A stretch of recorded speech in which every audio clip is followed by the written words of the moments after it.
Ladies and gentlemen, please welcome back to the stage Mr. Bob Proctor.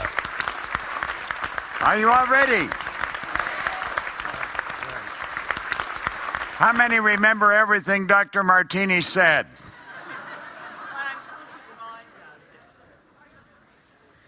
Guy's a machine, isn't he? I thoroughly enjoyed him. He was very good. All right, I'm going to ask you to turn over to page 29.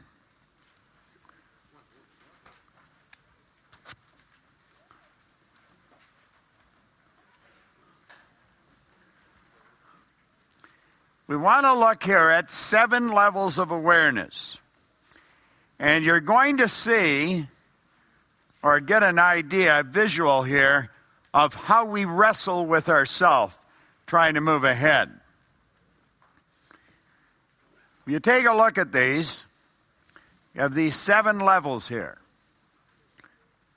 Now, you're going to want to jot some notes down on the page. At the bottom there, put react, and at the top, respond.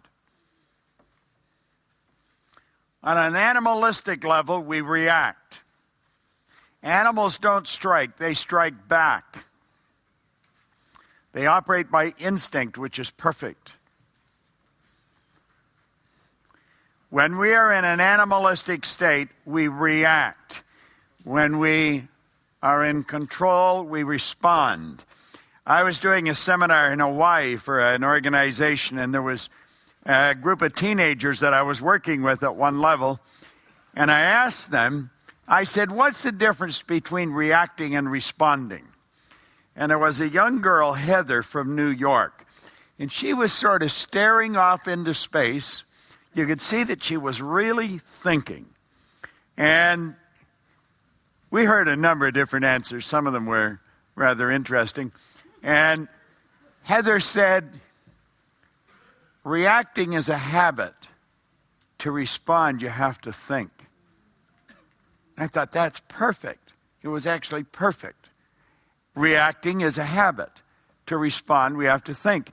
Now, when we're reacting, it's fight or flight. When we're responding, we think and plan.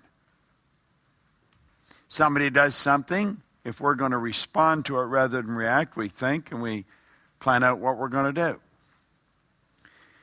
Well, most people start out here in the bottom, and then they move up to this next stage. We call it follow the masses. And that's really what we're doing. And that's where most people live. They're out there and they're just following the masses. They're going like herds of animals. And nobody's thinking. They're all just going in the same direction. I remember Earl Nightingale used to say, if you're not going to think, you're going to follow people. And you see a large group of people going that way, and 1 or 2 going that way, follow the 1 or 2, and you'll probably never make another mistake as long as you live. The masses historically have always moved in the wrong direction. We really want to stop and take a look at what we're doing. Are we just following? As I look back as a kid, that's what I did. Of course, that's what I was encouraged. Go on out and be like the rest of the kids. The only thing you can't do is be like the rest of the kids. I mean, you are unique, but you go on out and be like them. And not a good idea. And that's what I did when I was 17. Some of the guys said, we're joining the Navy. Proctor, are you coming? Sure. I got 5 years, and I didn't even like it. Now, why did I do that? I did it because all the other guys were doing it. And you'll find that's why most people, peer pressure, it's just a bunch of people not thinking, all moving in the same direction. Well, then, at some point, a person desires to do something greater than they're doing. And this is where, we aspire to something. Something happens inside of us, all right? Now, it's all happening inside. You don't see it happening outside, but there's something happening inside. We aspire to be something greater than we are. Now, this is an awareness, a growth in consciousness that we're experiencing. A person aspires to do something greater because their own individuality wants to be expressed. We want to express our uniqueness as a human being. Okay? I am a genius and I share wisdom. That's a great concept. Well, you've got to get an idea like that. I've got to get an idea like that. And we've got to live with ideas like that if we're going to express our uniqueness as a human being. Now, here's what happens. We're following the masses, and this flips inside, this desire to do something in a greater way. And we want to move up here, but the old paradigm is pulling us back. I think most people can relate to this. There's something here wants us to go that way, but there's something pulling us this way. You see?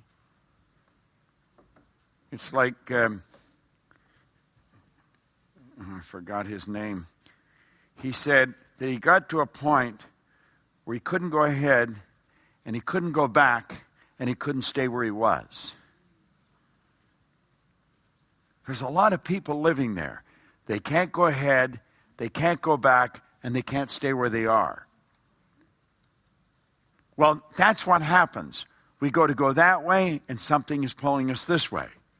And then we want to go that way, and something's pulling us this way. And this desire is inside.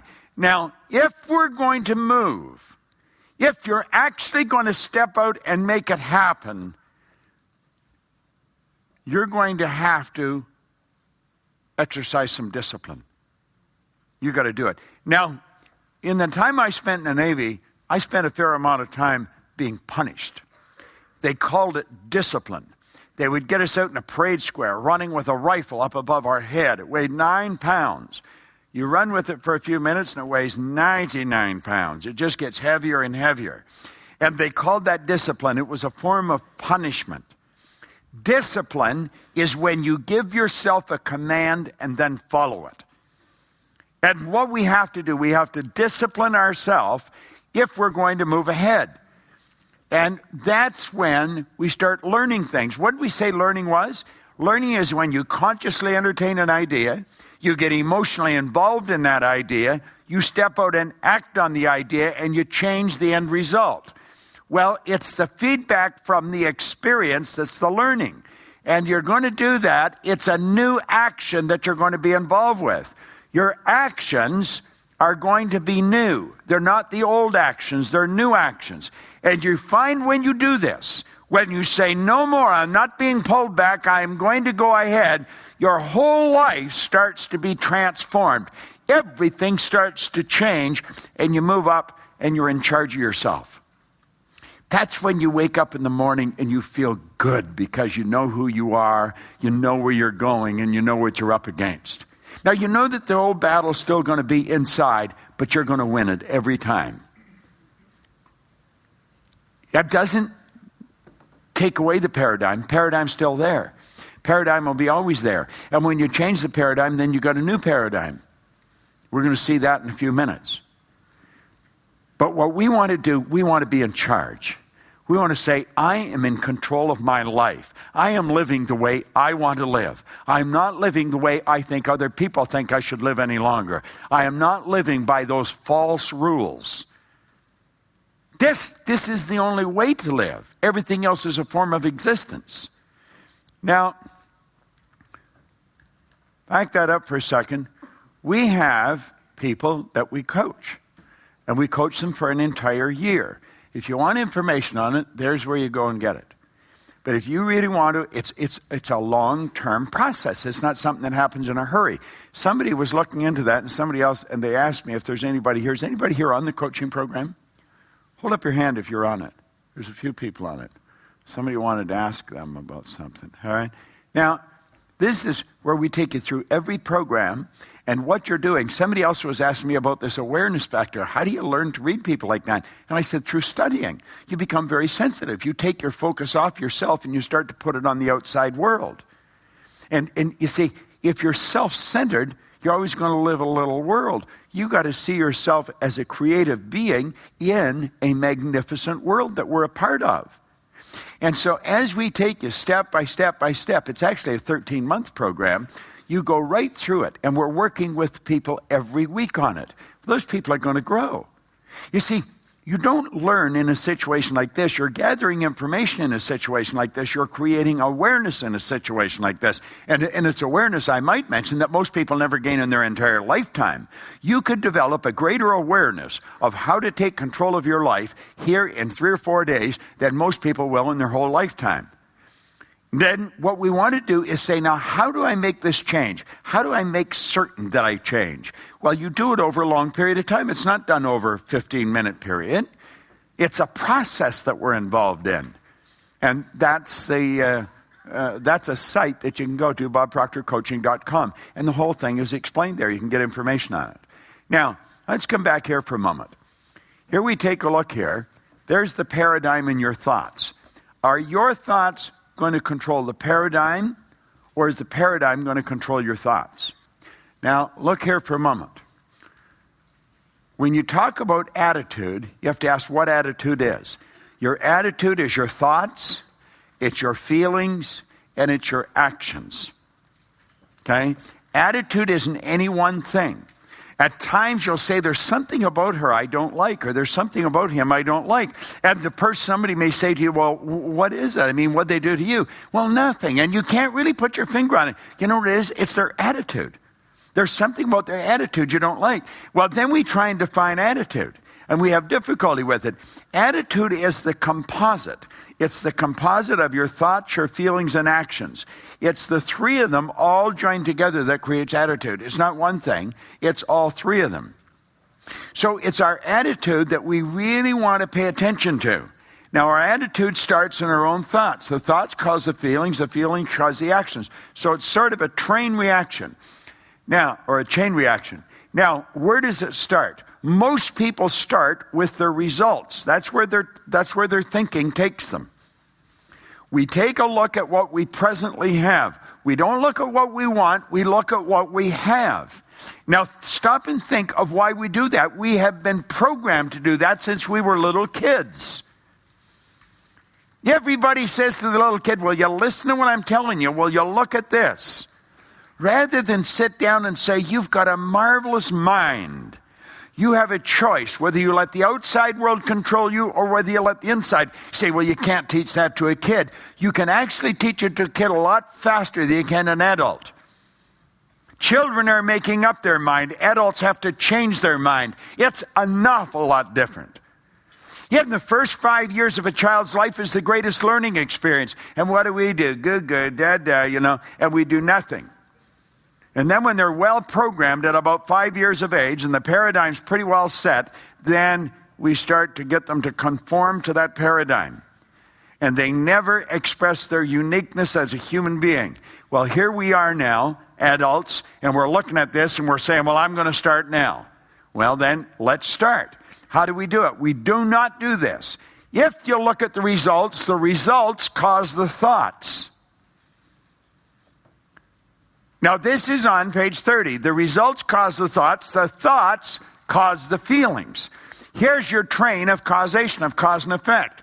The feelings cause the actions, yet the actions produce more of the same results. Why do you think people keep getting the same results? They look at what they haven't got. They let the results control the thoughts control the feelings control the actions, and the actions produce more of the same results. Now, we point an ignorant person permits the appearance of things to control their thoughts. The word ignorant is a word that we should try and understand a little better. When I was a little kid, I was led to believe that when a person's rude, they were being ignorant. That's not the case. We're all ignorant, but we're not all rude. Ignorance is simply not knowing, and no one knows everything, so we're all ignorant in some areas. I'm ignorant when it comes to baking a pie or tuning up a car, and I intend to stay that way. I have absolutely no desire to change that. But there's some things that we're ignorant about that we do want to change. So let's look here for a moment. Where's the starting point? Now, we say an aware person thinks what they want to think regardless of appearance. So their starting point are thoughts or ideas. Now, that's where we want to be right now. We want to start with our thoughts and our ideas. Let's start thinking of how we really want to live. Now, the thoughts or ideas cause the feelings. Now, no one consciously and deliberately chooses to feel bad, so we want to put ourselves in a great vibration. The feelings will cause the actions. The actions produce the result. And what do? We adapt to the new situation, and then we start thinking again. You see, if you stop and remember the guy climbing up the wall of ice, what did he do? He took the first step, he stayed where he was, he adapted to the change, and then he started to think, where's my next step? Well, that's what we want to do.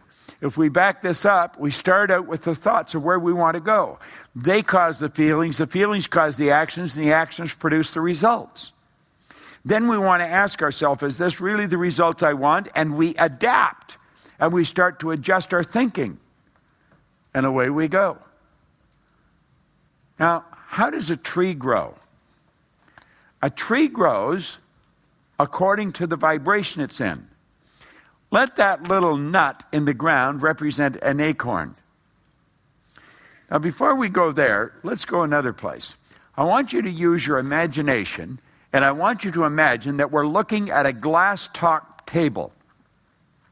And we take an eyedropper with water, and we drop some water on the glass. Then we take and we put another drop on the glass, and then another drop. Now, we've got 3 little drops of water. And then we take something like a knife or a razor blade, and we move them together until they touch. What happens when those 3 drops of water touch? They become one drop, don't they? And it's a bigger one. What do you think the odds are of me separating that one drop into the 3 little drops? You're never going to do it, are you? What God hath joined together gives it whole new meaning, doesn't it? You see, you're never going to separate it. That's energy on the same frequency, and when it resonates, when it joins together, it resonates and it becomes one. Well, you put the nut in the earth. You know, Aristotle said that there's an oak tree and an acorn. He was wrong. Now, that may sound fairly arrogant of me to correct Aristotle, but there's no oak tree and an acorn. Cut it open, look for it. You won't even find a little one. The oak tree is in the universe. The pattern plan is in the acorn. Now, there's particles of energy of earth that are jammed right up against the acorn, but they're not in harmony with the acorn, so it don't becomes one with the acorn. Now, the acorn looks solid, but it's really not.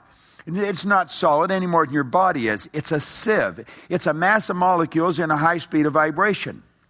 Now, there's particles of energy in the earth that are on the same frequency as the acorn, and they will start marching toward it like obedient soldiers. And that's through the law of attraction. Like attracts. And so the particles of energy are attracted to the acorn. And when they touch the acorn, it's like the drops of water. They become one with the acorn. And the acorn does the only thing it can do, it expands. And so you'll find shoots coming out of the bottom and then shoots coming out of the top. And the acorn is expanding. And finally it breaks through the earth. And then it attracts from the atmosphere as well as from the earth. And you're going to find from that little acorn and from the universe will come the roots, the trunk, the bark, the branches, the twigs, the leaves, and millions of acorns. Where was the oak tree? The oak tree is in the universe. The pattern plan or the nucleus is in the acorn, is in the nut. Well, you see, you grow by the same law as the acorn does into an oak tree. By exactly the same law. The image that you hold in your mind, the thoughts that you think and the images you hold in your mind dictate the vibration you're in. And the vibration you're in is going to dictate what you attract to you. Now think about this for a moment. Our problem is that we keep changing the image. If things outside are favorable, then we see a positive image. Let something happen that looks unfavorable, and we change our image. No, it's not going to happen. It's going to happen. It's not going to happen. It's not going to happen. It's not going to happen. And so we're all over the place. Why do you think our body breaks down? Do it, don't do it, do it, don't do it, do it, don't do it. Do you know if you go through that for a while, about 30, 45 days, you're going to have a common cold. People think the cold is from the weather. The weather's got nothing to do with it. It's the vibration we're in. We've got to take control of ourselves. Yet we grow by exactly the same law as the acorn grows into the oak tree. To see where the oak tree is in the universe, the good you're looking for is already here. I think Dr. Martini put that very well this morning. It's already here. You just have to be aware of its presence. All right, now we're going to let X represent the paradigm. The X is the unknown factor. The X represents our paradigm. The paradigm here is controlling the vibration of the body, which controls the behavior, which produces X-type results. So if the X represents, let's say, a $50,000 income, the $50,000 income is going to manifest on the physical plane. Now, when power flows into that person's mind, what are they going to think? They're going to think X-type thoughts. These people are in bondage. The paradigm is controlling them. They're literally in bondage. They are not in control of themselves. Now you say, who lives that way? Almost everybody lives that way. There's a very, very small select group of people that are not being controlled by their old paradigm. Just stop and think of all the people you know. They keep getting the same results over and over and over and over again. If they're having a money problem today, they probably had a money problem a year ago. If they're having relationship problems today, they probably did a year ago.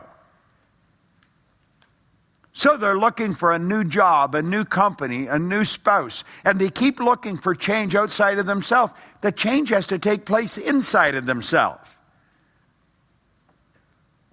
Now we'll take it to the next step. This is what we call a point of reason.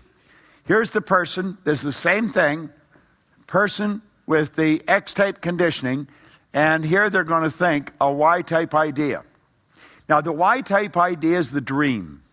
That's the idea that you built, you wrote on your page. I had one man come up and say, would this be right? He showed me his goal. He had it written very well. You see, that's the Y-type idea. Now, the Y-type idea is not in harmony with the X-type conditioning. It just does not mix. It's like trying to get butter and water to mix. It won't mix. Yet when you go to try and mix it, the X does not want to move. It's got phenomenal power. But let's think about it. Why would it have so much power? Look how long it's been there. It was passed along in the little particles of energy that came together from mom and dad. Where did we come from? Well, there's a little particle energy from mom, a little particle energy from dad come along, and like that, they joined together. They resonated. They got married. They became uno, you see. And then there was an attractive force set up, and 280 days later, you made your appearance on the planet. But you see, you're nothing but the confluence of a genetic pool that goes back for generations on both sides. So their DNA is mixed up, and it becomes your DNA. Now, we've got this new idea. We say, I'm going to change that. We've come to a seminar, we've read the book, we listened to Martini, and we're saying, I think I can do that. Well, there's no question about it, whether you can do it or not. Yes, you can do it. But I'm going to tell you, if it's not something you really want, as he put it, if it's not in harmony with your value, you're not going to cut it. The old paradigm will win. I mean, you've really got to want it. Yeah, it has to be. It's not something like too many people, what they want is what the two of them sit down together decide he wants. Isn't that right? It is right. Now, what do you want that for? What the hell? If I knew why I wanted it, I probably wouldn't want it. So now we got to justify why you want it. Why you want it? Oh, never mind. I don't want it. See? Can you see what we're doing? How are you going to earn any money at that? You can earn money at anything if you're good enough at it. If you're not going after something you want, the why just ain't going to fly. It really won't. The why is the dream. It's the new idea. Let's say the X is working on salary, a salaried position. I do a story. I hardly ever tell this, but I'm going to share it with you because it just struck me. When I opened a company in England, this is way back in the 60s, and I was hiring salespeople. And I was going to pay them the same as we were paying them in America, which was more than what they were paying there. And so I said, I'll give you £100 a week. It was going to be a draw. You get £100 a week. And they would talk to me, and they'd come back and they'd say, I'd prefer to have $5,000 a year. I said, what the hell do you want $5,000 a year for? 100 a week is $5,200 a year. Well, I know, but I would like to be salaried. I couldn't figure this out. I still can't figure it out. There was some prestige to being salaried. Commissioned, bad deal. You see? Where'd that come from? A person didn't sit down and originate, I'll take less. Because it's better. Less is better? Less is better in some things. Maybe if you're overweight, less might be better. But we're talking here about money that you're going to get. Less isn't better. But they would settle for less. See the power the paradigm had? Because that's what it was. It was a form of conditioning. Well, you see, the Y represents going on straight commission. How many have made a transition from salary to straight commission? It's tough, isn't it? It's scary. Who had their hand up? Did it scare you? It did scare you, didn't it? How long did you think about it before you did it? Probably, actually it wasn't very long at all, because I wanted that job. Wasn't too long. How long did you think about it? Well, I started my own business, so it's the same day. You started your own business, but you quit a salary to start your own business? Well, no, I didn't have a salary. I had. Oh, well, then you didn't quit to... I was still believing in myself, taking a huge risk. Oh, sure. Putting myself on the line. Absolutely. Was it scary? Yeah. Yeah, it was really scary, wasn't it? Now, let's stop and think of what we're saying. How many agree it was scary? Well, a whole bunch of hands go up. You know what we're saying? For me to bet on me scares me. I would rather let you bet on me. I'll just take what you say I'm worth. And that doesn't scare us. That should petrify us. But can you see what paradigms do? What conditioning does? Well, you see, the why might be start your own business, you know. Now, is that really taking a risk to bet on yourself? It's really not. It is according to the mass thinking, isn't it? So let's take a look here now. This is what we call the terror barrier. Here's a person that's impressing their why idea. You see, the second you impress it upon your emotional mind, that's when things start to go crazy. Because you move into an XY vibration. Now, what we say vibration was on a conscious level, it's feeling. And you're used to the X-type feeling. It may not be giving you what you want, but you're getting used to it. You're comfortable with what you don't like. But the second you move into the XY, everything goes crazy on you. Bang, a terror barrier hits. And you know what happens? Worry, fear, anxiety strike. And where do we go? We go running right back to where we were, in bondage. That's called safety. We've got to get away. That just is too much for us to handle. That's where a person steps, they're going to move and they step back. They're going to do it and they step back. They're going to do it and they step back. Now, do you know that this could be phoning a person? This could be phoning that pretty little girl that you want to take out on a date. Or it could be the pretty little girl going asking the guy if he would like to go out. Say, oh, we don't do that. See, yet it isn't necessarily quitting your job or starting a business. The terror barrier hits whenever you're going to do anything that is not part of the conditioning. And the second you get emotionally involved and go to do it, you hit a terror barrier and you go running right back to where you were. Now look it. when that strikes, you want to think of what Thoreau said. If a person will advance confidently in the direction of their dream and endeavor, just endeavor, give it your best shot. Just endeavor to live the life that you have imagined. You will meet with success unexpected in common hours. Now, you see, the thing that'll take you through that terror barrier is understanding. And that's what we have to have. We have to have understanding. We have to understand what is causing this terrible feeling inside. What's causing me to want to back away? Why am I so afraid? When we understand that it's all this old conditioning and we're going to change all this old conditioning, it's a totally different game. Then we can go crashing right through that terror barrier, and we know that through the repetition of getting emotionally involved in the why idea and keep getting emotionally involved in that why idea, pretty soon the paradigm changes and the fear leaves. And you're very comfortable doing what you're doing. Now, how many have experienced that? You have, haven't you? But you know something? It's so easy for us to do that, and we forget what we've done.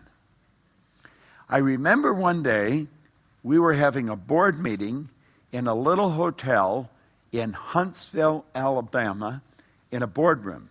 I think it was in a Holiday Inn. It was just an ordinary hotel. And we'd been in this boardroom for quite a few hours, and somebody had enough awareness to say, let's take a break. And so we took a break, and we're out just wandering around independently. And I wandered into this little gift shop, smoke shop in the hotel. And when I wandered in, I was the only one in there with the exception of the girl that was working there. And she was so excited about what she was doing, she had to talk to an absolute stranger, which was me, about it. As I walked over towards her, she said, we're signing the papers for our new house today.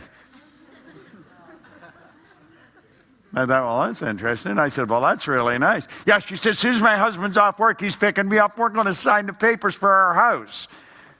She was just busting with enthusiasm.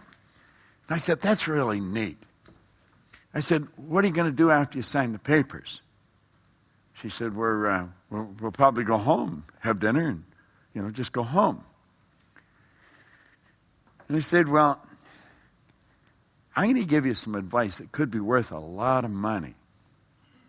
I said, I'm in a meeting room here. We're just on a break. And I said, when you finish dinner, get a pad and paper and a pen, and I want you to sit down and go back to when you first made the decision to buy the house. Did you have any money? And she said, no. We had to save some money. Okay. And I said, go back to that day and then write down everything you did right up to signing those papers today. And then make up your mind you're going to do it again. I said, there's a guy in that room that owns 300 houses.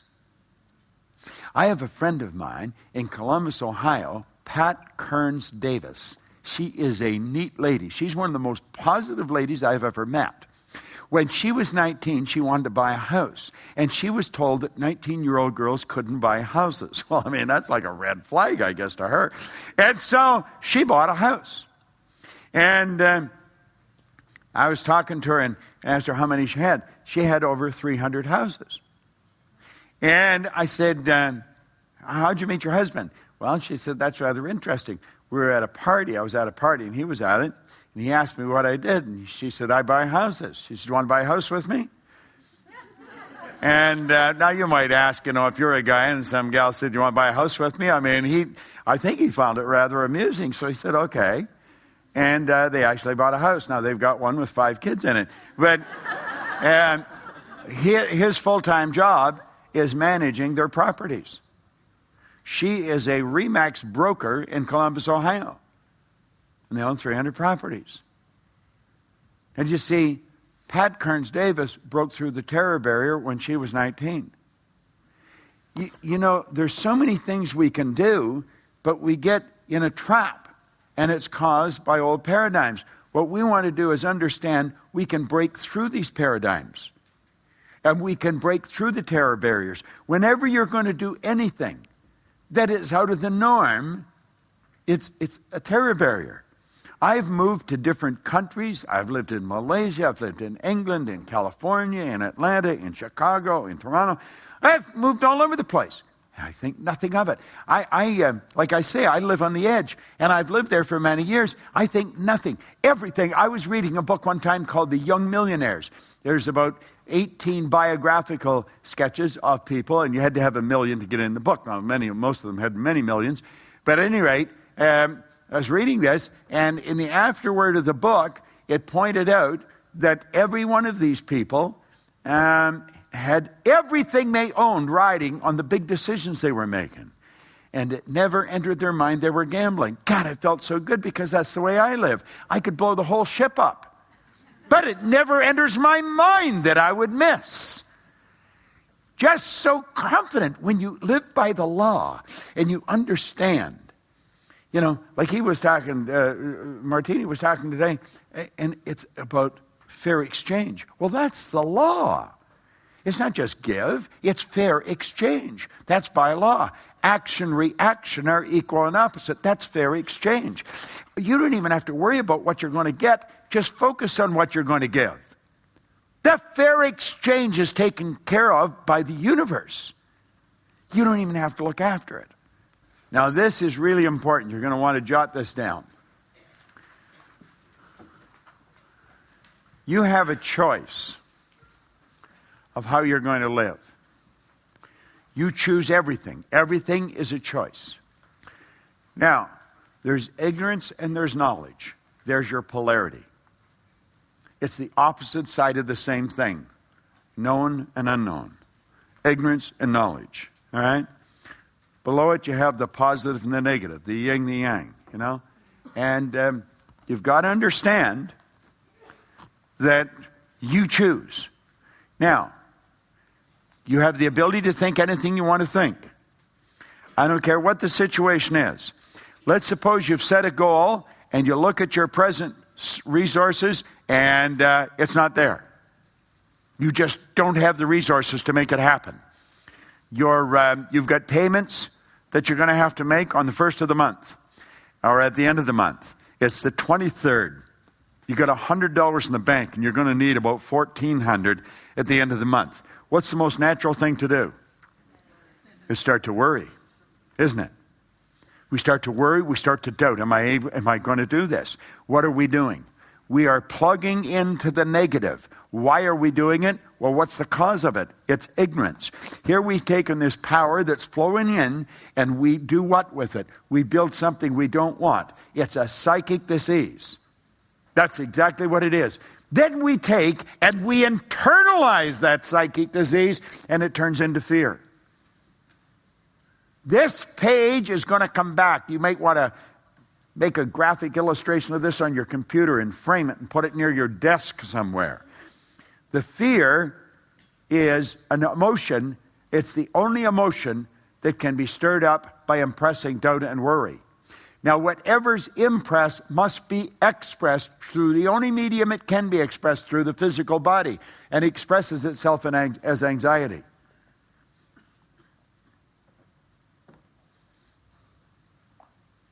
The anxiety is suppressed.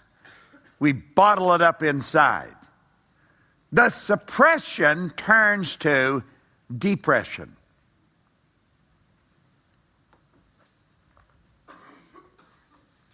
And the depression turns to disease. And the disease turns to disintegration. See, St. Clair Lewis was right. He said, we don't die, we kill ourselves. We just do it so slow that we don't understand what's happening. Now, there's a person that is living in ignorance. They don't study. They're blaming their situation on what's going on outside.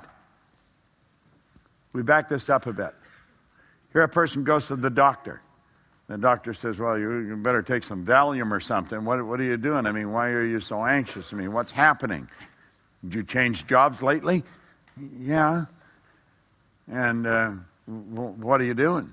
Well, I'm selling. Well, how's it going? Not very well. Well, that's your problem. God, now they're legitimate. They can quit. They can go back and get a salary job. The job has made them sick. The job didn't make them sick. They made themselves sick. And what are we giving them? We're giving them some drug to treat it rather than what they should actually get is a good dose of understanding. Now let's take another look.